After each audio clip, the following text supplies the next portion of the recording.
Positive thinking won't let you do anything.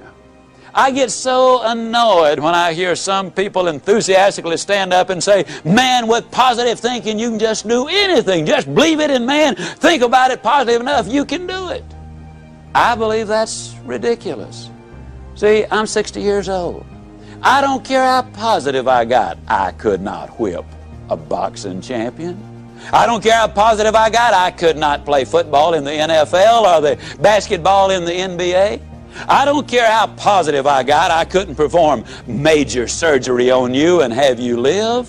Nor could I give you a lecture on nuclear physics. Positive thinking won't let you do anything, but it will let you do everything.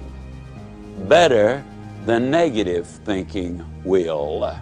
Now, I know that for most busy people, getting regular exercise is about as easy as climbing Mount Kilimanjaro.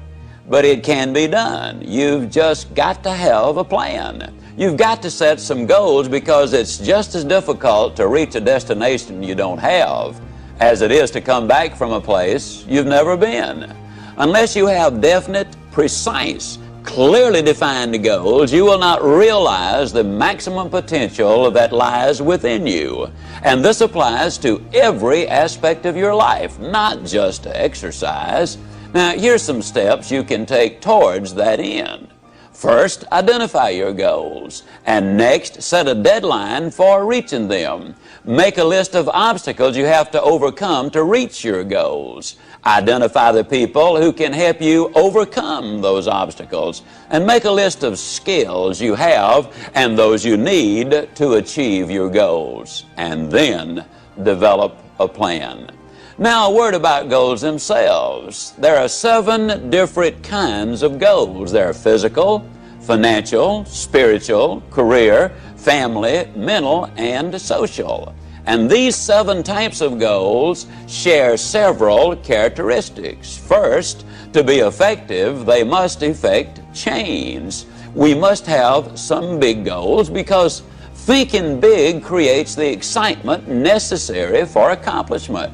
Second, you must have some long-range goals so that short-range frustrations don't stop you in your tracks. Occasionally, circumstances do arise that are beyond your control, and oftentimes obstacles such as market changes, sickness, accidents, or family problems can be pretty intimidating.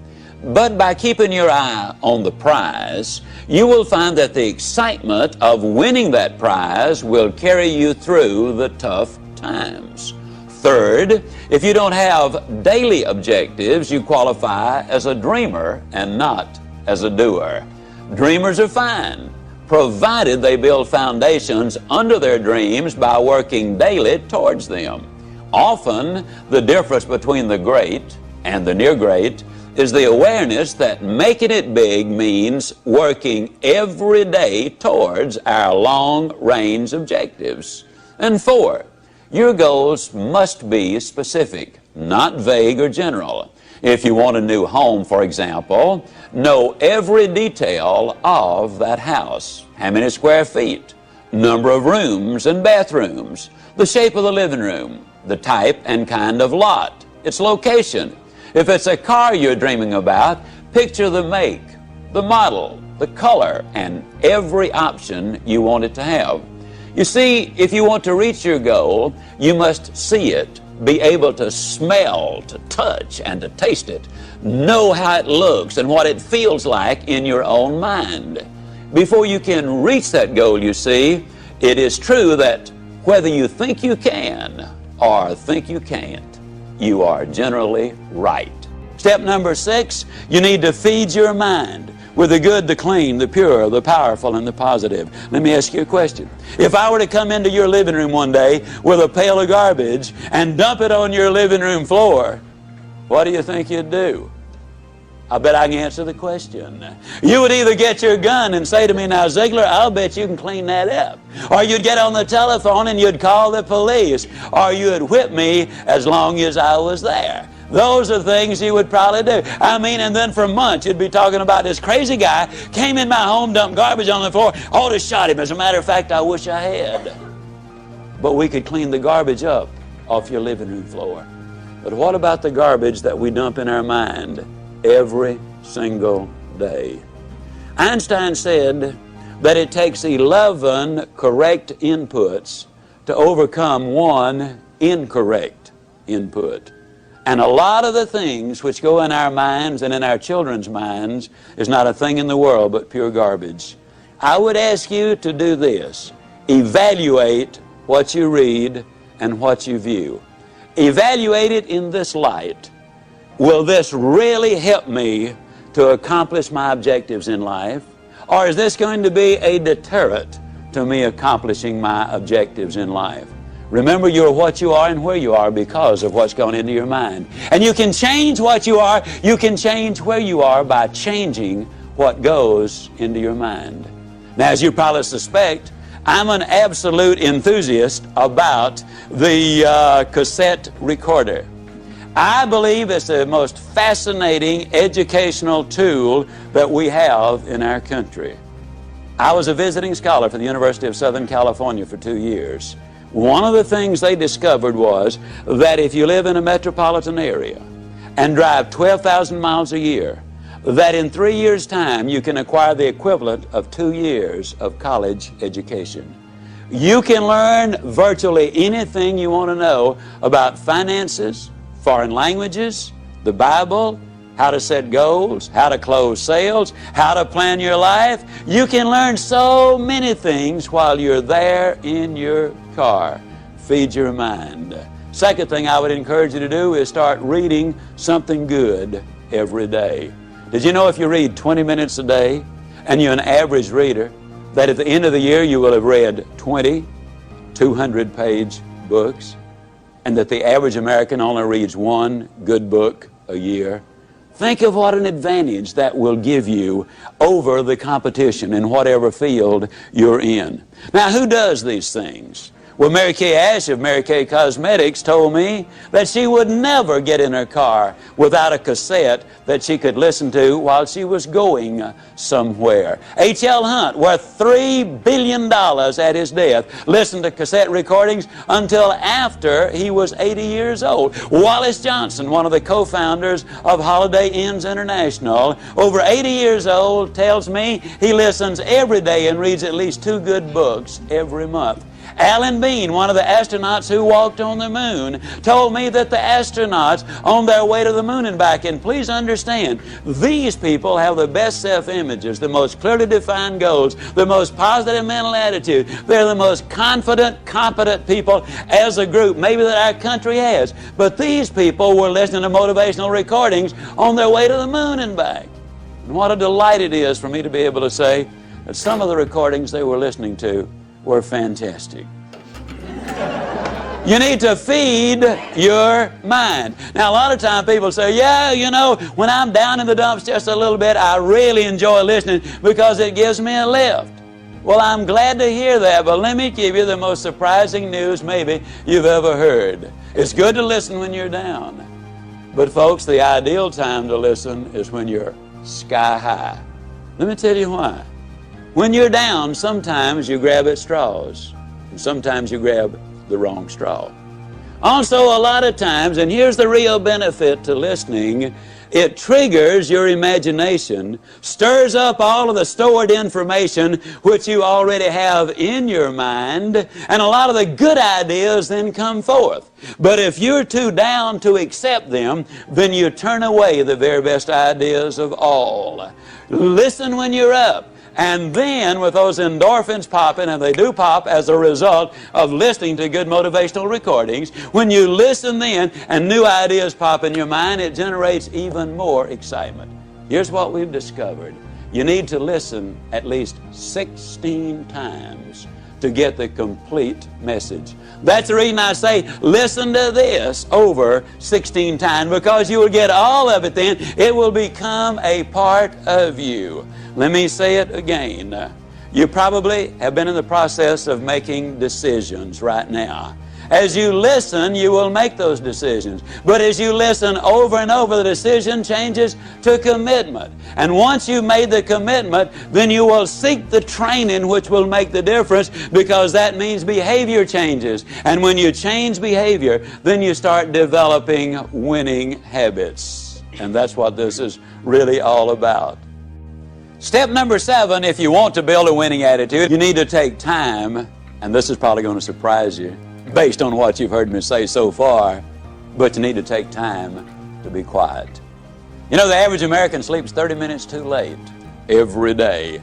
And when that opportunity clock does sound off, they hit the floor, I mean, in a dead run. They scoot past the kiddies' room on the way to the kitchen, they bang on the door, and they say, "Get up, kids, we got to go to school now. I don't have to tell you again. We were late yesterday morning. Don't want it to happen again." And they scoot on back to the kitchen, they plug in the coffee maker and the toaster, and on the way back by the kids' room, they bang again. Now, what I tell you, not going to have to tell you again. They scoot in, they get dressed real fast, you know, they shave and apply their makeup, and by then the kids are up. They rustle them into the den, and they set a bowl of cereal in front of them, turn the television set on, running their mind and their body all at the same time. They gulp their breakfast down, they hop in their car, and woe be to that person who dares to pull in on them when they've got the traffic jump on them. I mean, it will be too bad for them if they do. They hustle down, they drop their kids out, they rush on down to their work, and they're busy all day, and in the evening they come home and repeat that process, and by the time they get ready for bed, after watching 3.5 hours of television, they are exhausted.